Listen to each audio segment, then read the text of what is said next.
భువన చైతన్య ప్రసారం.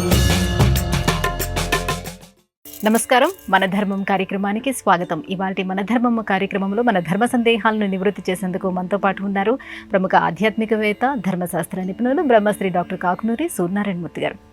గురుగారు నమస్కారం. నమస్కారం అమ్మాయి. గురుగారు, మహాలక్ష్మి అనుగ్రహం పొందడానికి ఆ జగన్మాతను ఎలా అర్చించాలి? అమ్మ ఆరాధనలో భాగంగా సప్తశతిని ఎందుకు పారాయణ చేస్తారు? మహాలక్ష్మీ నమః.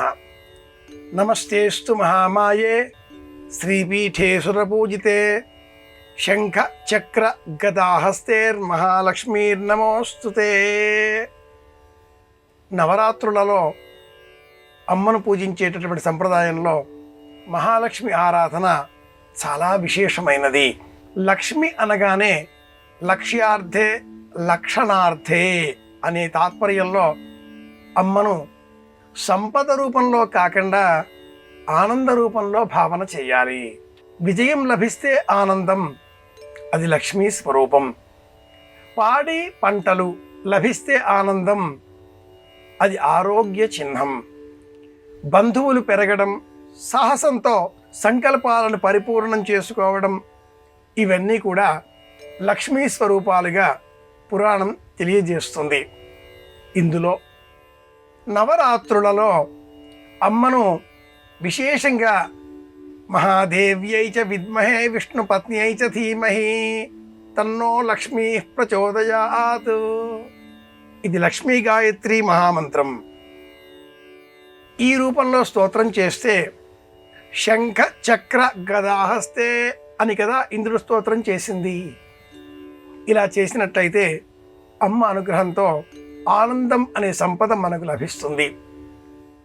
ఈ నవరాత్రులలో మార్కండేయ పురాణంలో ఉండేటటువంటి ప్రత్యేకమైనటువంటి మహాదేవిని స్తోత్రం చేసేటటువంటి 700 శ్లోకాల సంపుటి సప్తశతి అనేటటువంటి పేరిట ప్రసిద్ధం. ఈ స్తోత్రాన్ని 13 అధ్యాయాలతో ఉండేటటువంటి సప్తశతి అనే మహా ప్రత్యేక సంకల్పాన్ని మహాలక్ష్మి అర్చన ఉన్నటువంటి రోజున ప్రదోష సమయంలో పారాయణ చేసిన, విన్న అలాంటి వారికి సంకల్పాలన్నీ నెరవేరుతాయి. సుమేధసుడు, సురుచి, మేధావి అనే ముగ్గురి మధ్యన జరిగిన చర్చ సారాంశం ఇది. రాజ్యం కోల్పోయినటువంటి సుమేధసుడు, కుటుంబం చేత మోసగింపబడి సమస్త ధనాన్ని పోగొట్టుకున్న మేధావి, ఈ ఇద్దరు సురథుడు అనే ఋషి వద్దకు వచ్చారు.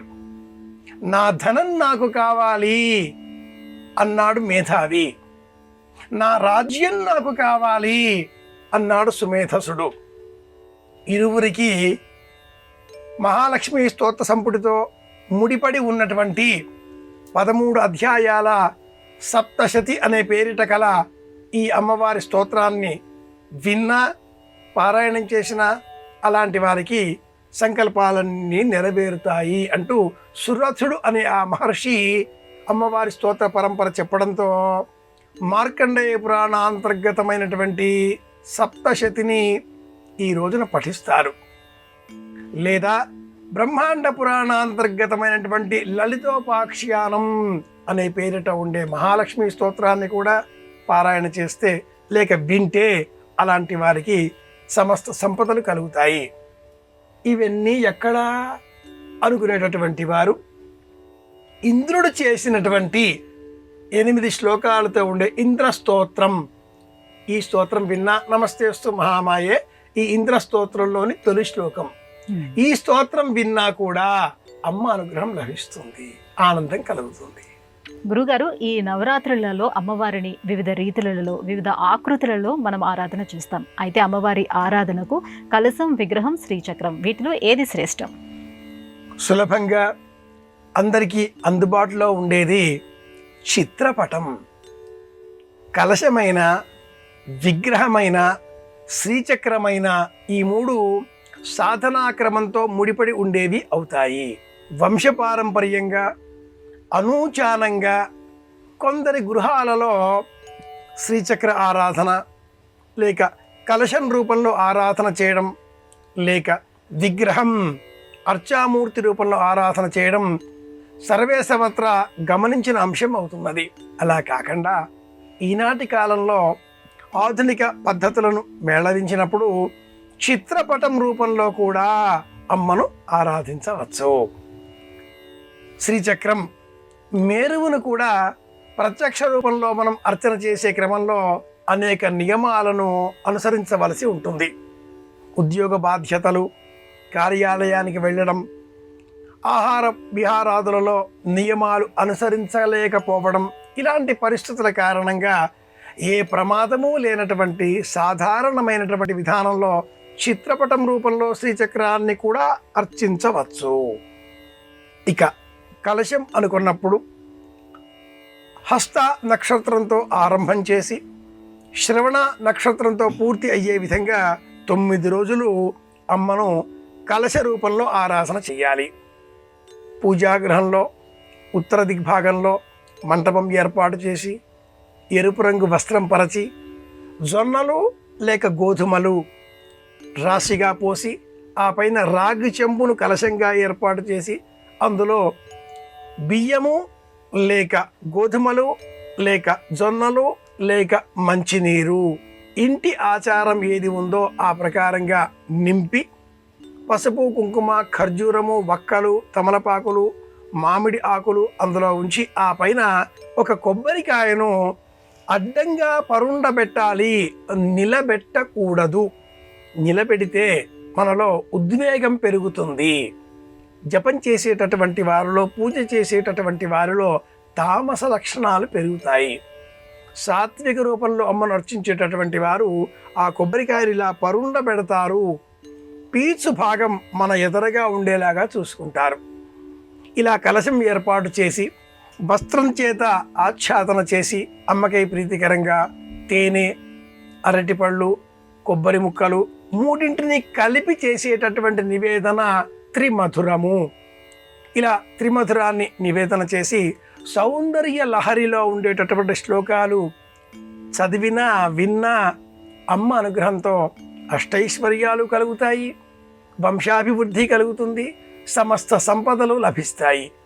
అయితే శ్రీచక్రం కానీ, కలశం కానీ, అర్చామూర్తి కానీ వంశపారంపర్యంగా ఇంట్లో ఉన్నప్పుడు మాత్రమే పాటించాలి, అనుసరించాలి. లేని ఎడల చిత్రపటం అద్భుతంగా పనిచేస్తుంది. ఒకరిని చూచి మనం కలశం ఏర్పాటు చేసుకోవడం కంటే ఇంటిలో లేనప్పుడు కొత్తగా ఆరంభించకపోవడమే మంచిది. ఒకవేళ ఆరంభించే ఆసక్తి అధికంగా ఉంటే కొనసాగించేటటువంటి నేర్పు, ఓర్పు, శ్రద్ధ, ఆసక్తి ఉంటే మాత్రమే స్వీకరించాలి. లేని ఎడల అర్చామూర్తి, కలశం, శ్రీచక్రం, చిత్రపటం ఇలా ఈ 4గింటిలో చిత్రపటం సులభమైన మార్గం. గురుగారు, మహాలక్ష్మి అమ్మవారిని ధనాధిష్టాన దేవతగా మనం ఆరాధన చేస్తాం కదా, అయితే అమ్మవారికి ఈ ధనాధిపత్యం ఎలా లభించింది? ఈశ్వరుడు అన్నింటినీ అందించే పరమదైవం. ఆ పరమేశ్వరుడిని ధనాధిపత్యంగా అనేటటువంటి కోణంలో ఆలోచన చేసినప్పుడు ఈ ధన దిక్కు అయినటువంటి ఉత్తర దిక్కుకు కుబేరుడిని అధిపతిగా చేసిన వృత్తాంతం, దృష్టాంతం మనం పురాణాలలో గమనించవచ్చు. శివపురాణం ఈ విషయాన్ని నిర్ధారణ చేస్తుంది. అయితే దేవీ భాగవతంలో సమస్త దిక్కులకు అమ్మనే అధికారిని, ఆధిపత్యం కలది.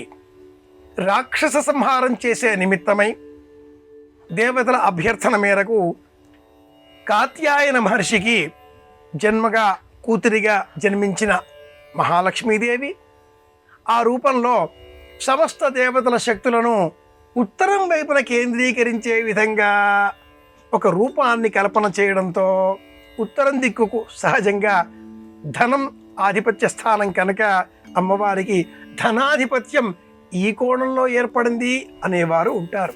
కానీ అమ్మ సమస్తానికి అధికారిణి.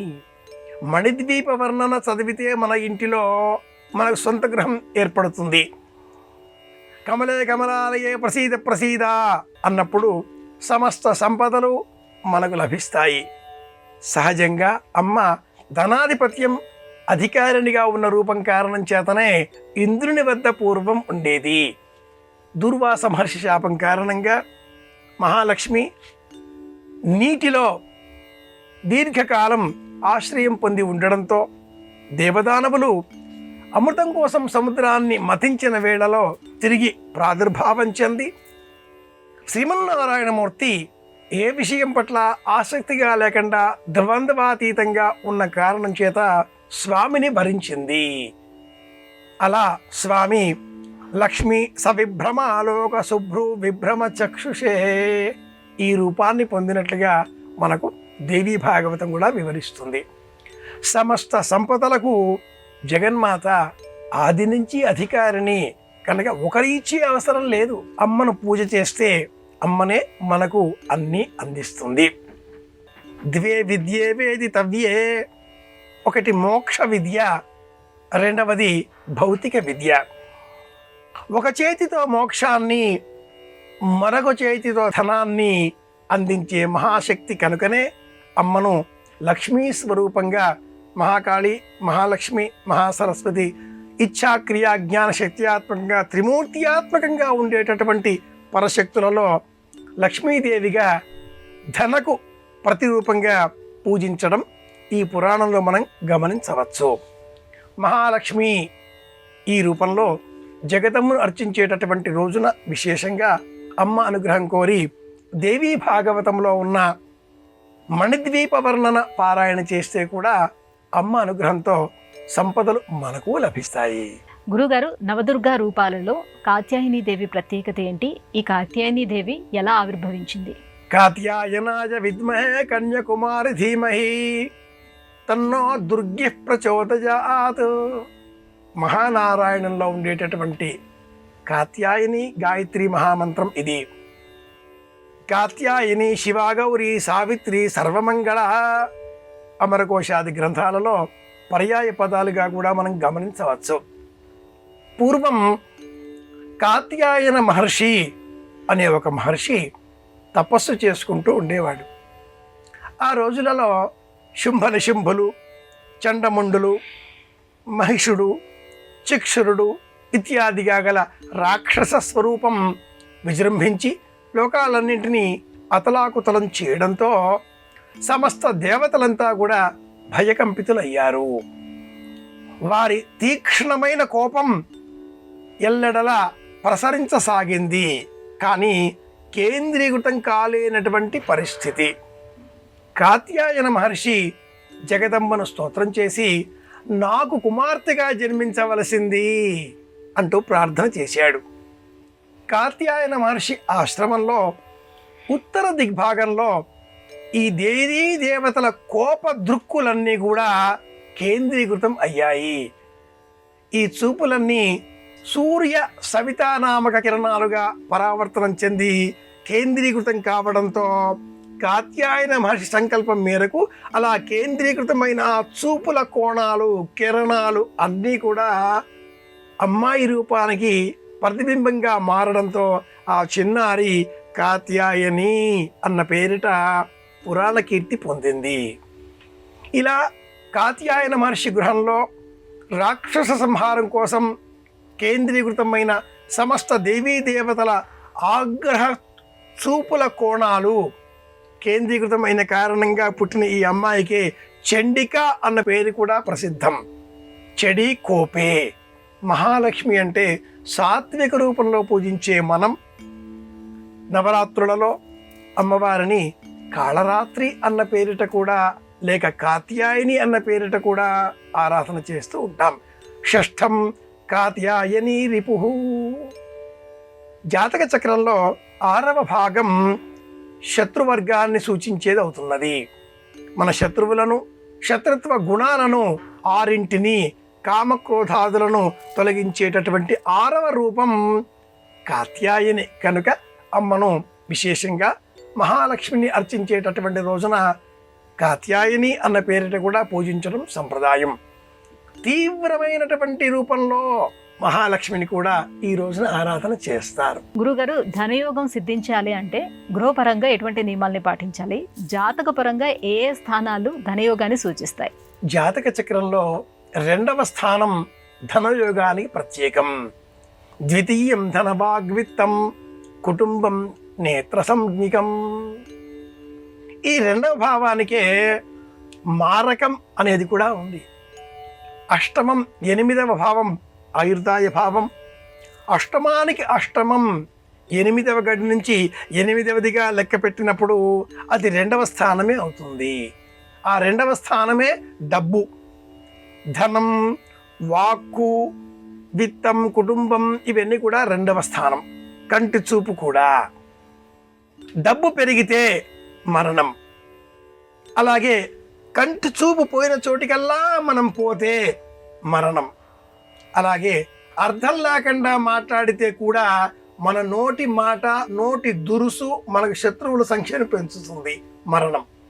ఈ 3 లేకుండా చేసేటటువంటి శక్తి మహాలక్ష్మి, కాత్యాయని. కనుక ధనభావం అన్నప్పుడు 2వ స్థానం, వాక్కు, మరణము, అపమృత్యువు అన్నప్పుడు 2వ స్థానం. ఇవేవీ లేకుండా ఉంచే మహాశక్తి మహాలక్ష్మి. కనుక అమ్మను స్తోత్రం చేసేటటువంటి క్రమంలో మార్కండేయ పురాణాంతర్గతమైన సప్తశతి ప్రథమ చరిత్రము 1వ అధ్యాయాన్ని ప్రత్యేకంగా అధ్యయనం చేయాలి అని కూడా ఆర్ష సంప్రదాయం. కాత్యాయని రూపంలో ధనాన్ని కోరి అర్చన చేసేవారంతా కూడా అమ్మ అనుగ్రహం కోరి తేనె నైవేద్యంగా సమర్పించాలి. ఈ అమ్మవారికి సమర్పించే నివేదన, అర్చన విశేషంగా సూర్యాస్తమయం సమయంలో చేసినట్లయితే తత్క్షణమే ప్రయోజనం.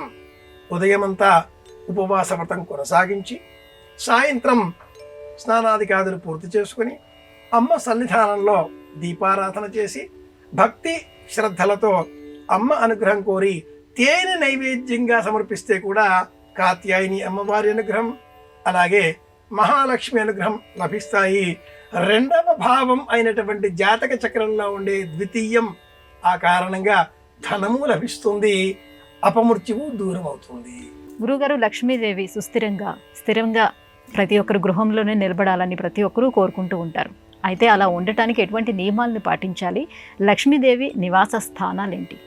ఏ ఇంట్లోనైనా లక్ష్మి శాశ్వతంగా నివాసం చెయ్యాలి అంటే ఆ ఇంట్లో ఉండే మహిళ కన్నీరు పెట్టరాదు, ఇంట్లో ఉండే మహిళలు బాధపడరాదు, దుఃఖించరాదు. ఇంటి ఇల్లాలు చిరునవ్వులు చిందిస్తే ఆ ఇంట్లో ఎప్పటికీ వెలుగులు, నవ్వులు శాశ్వతంగా ఉంటాయి. వెలుగులు, నవ్వులు ఉన్న చోట ధనం ఉంటుంది. ధనం ఉన్న చోట ఆరోగ్యం, ధనం ఆరోగ్యం రెండూ ఉన్న చోట ఐశ్వర్యం.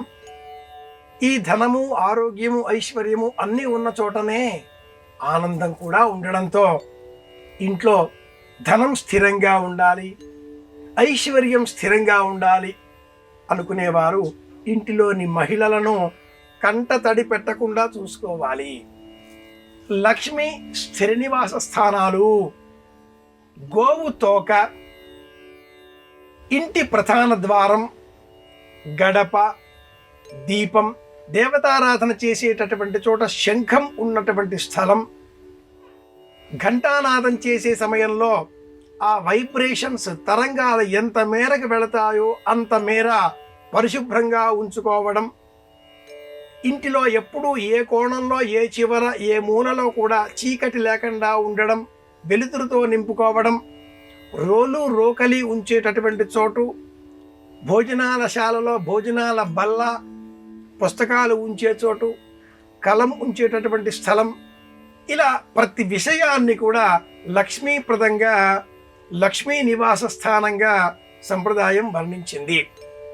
ప్రత్యేకంగా బియ్యం ఉంచేటటువంటి డబ్బా, అలాగే పప్పు ధాన్యాలు ఉంచేటటువంటి, సరుకులు ఉంచేటటువంటి స్థలాలు, వీటితో పాటుగా మరింత ప్రత్యేకంగా చీపురు, అలాగే ఇంట్లో చెత్త ఊడ్చేటటువంటి చేట, ఇవి కూడా లక్ష్మీ నివాస స్థానాలే. శ్రీర్మే భజతు లక్ష్మీర్మే నశ్యతు. జ్యేష్ఠ సమేత మహాలక్ష్మి వ్రతాన్ని భాద్రపద మాసంలో అష్టమి తిథి నాడు మహారాష్ట్ర ప్రాంత నివాస స్థానాలుగా ఉండేటటువంటి వారు ప్రత్యేకంగా ఆచరిస్తూ ఉంటారు. జ్యేష్ఠ నక్షత్ర సంబంధిత మహాలక్ష్మి అర్చన, అలాగే భాద్రపద మాసం అనంతరం ఆశ్వీజ మాసంలో మహాలక్ష్మిని అర్చించేటటువంటి క్రమంలో లక్ష్మీ నివాస స్థానాలుగా గోపుచ్చం, ప్రధాన ద్వారం, ఇల్లాలు, దీపారాధన, శంఖం, ఘంట, అలాగే రోలు రోకలి, ఈనాటి కాలంలో మిక్సీ అనుకుందాం, వీటన్నింటిలో కూడా లక్ష్మీ నివాస స్థానాలుగా మనం గుర్తించాలి. పసుపు డబ్బా మరింత ప్రత్యేకం. గురుగారు, లక్ష్మీదేవిని ఆరాధించడానికి శుక్రవారం చాలా శ్రేష్టమైనదిగా చెప్తారు కదా, ఈ శుక్రవారానికి లక్ష్మీదేవికి ఉన్నటువంటి సంబంధం ఏంటి? శుక్రవారానికి లక్ష్మీదేవికి ఉండేటటువంటి సంబంధం ఏమిటి అంటే శుక్ర నక్షత్రాధిపత్య సంబంధం.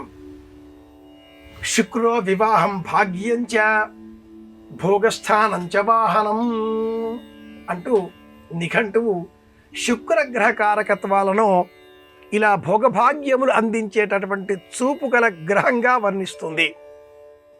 శుక్రగ్రహానికి సంబంధించిన రుచి పులుపు, అమ్మ అనుగ్రహం అందించేటటువంటి రుచి పులుపు.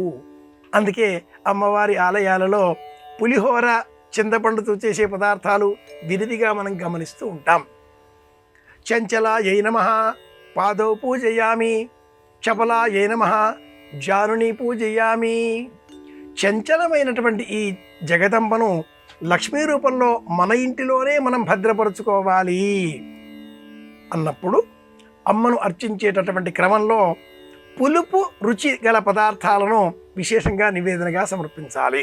శుక్రవారానికి శుక్రగ్రహం ఆధిపత్యం కనుక శుక్రగ్రహాధిపత్యం గల ఈ వారం నాడు సంపద కోరి అమ్మవారిని అర్చించే క్రమంలో పసుపు కలిపిన, చింతపండు కలిపిన పదార్థాన్ని నివేదనగా సమర్పించడం, గుడ్లగూప వాహనంగా ఉన్నటువంటి ఆ జగదంబను పాదములు కనిపించకుండా కమలముల చేత కప్పి పూజించడం, కమలే కమలాలయే ప్రసీద ప్రసీద ఈ మంత్రంతో స్తోత్రం చేయడం. ఈ కారణంగా శుక్రవారానికి అమ్మ అనుగ్రహానికి అనుబంధం ఏర్పడింది. అమ్మ అనుగ్రహం సంపూర్ణంగా పొందే నిమిత్తమై మహాలక్ష్మి అవతార స్వరూపంలో అమ్మను ఆరాధన చేసేటటువంటి సమయంలో శ్రీ సూక్తమును కూడా మనం వింటూ ఉంటాం. హిరణ్యవర్ణాం హరిణీం, బంగారు వర్ణంలో ఉండేటటువంటి ఆ జగదంబను. ఇలా స్తోత్రం 16 రుచులతో ఉంటుంది. విశేషమైన ఈ స్తోత్రాన్ని శుక్రవారం నాడు వింటే అద్భుతమైన ప్రయోజనాన్ని మనం సాధించగలుగుతాం కనుక 1 శుక్రగ్రహం, 2 వేదమాత అనుగ్రహం, 3 భౌతికమైన సంపదలు మనకు కావాలి అనేటటువంటి ఆలోచన. ఈ కారణాలుగా మహాలక్ష్మి స్వరూపాన్ని అర్చించేటటువంటి తరుణంలో శుక్రవారమే ప్రధానం అనేటటువంటి నానుడి ఏర్పడింది. అయితే ఈనాటికి కొన్ని ప్రాంతాలలో లక్ష్మీవారం అన్న పేరిట గురువారాన్ని కూడా మనం సంబోధన చేస్తూ ఉంటాం. ఏ పురాణానికి ఆ పురాణమే ప్రత్యేకం, ఏ అంశానికి ఆ అంశమే ప్రత్యేకం. గురువుగారు, ఇవాటి మన ధర్మం కార్యక్రమంలో మాకు వచ్చినటువంటి ఈ ధర్మ సందేహాలన్నీ కూడా నివృత్తి చేసినందుకు ధన్యవాదాలండి. కృష్ణార్పణం. ఇది ఇవాల్టి మన ధర్మం కార్యక్రమం. రేపు మన ధర్మం కార్యక్రమంలో మళ్ళీ కలుసుకుందాం. నమస్కారం. ఈ కార్యక్రమాన్ని తిరిగి చూడాలనుకుంటే www.youtube.com/ETV Life Spiritual లో చూడవచ్చు.